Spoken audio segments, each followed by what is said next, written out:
What we're looking at in this video is something called cache. And cache is just another form of memory, but it's very expensive and very fast, and it's fairly small for that reason. So what we've got, first of all, let's look at the parts of the computer system. We've got CPU, Central Processing Unit. We've also got some RAM, Random Access Memory, and we've got a hard disk drive. And as part of the hard disk drive, we could have inside that a certain portion of that is going to be virtual memory.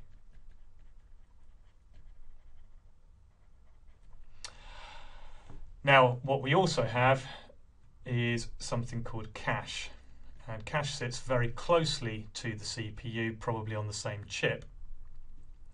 So this cache that we have, to give you some idea of the speeds, our CPU and cache, let's say, operates at 4 gigahertz. So extremely fast. So that's 4 billion operations per second. Our RAM probably operates at something like 1 gigahertz. So 1 billion operations per second. And because our virtual memory is all in one place, so we don't have to move our hard disk heads around, we could possibly get 100 megabytes per second, and possibly as slow as 10 megabytes per second. Now, assuming that we're getting 1 byte, and so these are broadly similar units, even though they're slightly different.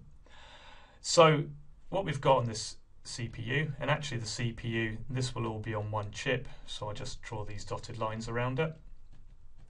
So if the CPU needs some data from memory, it will first of all go and see whether it can get it from the cache. So it can read into and out of cache.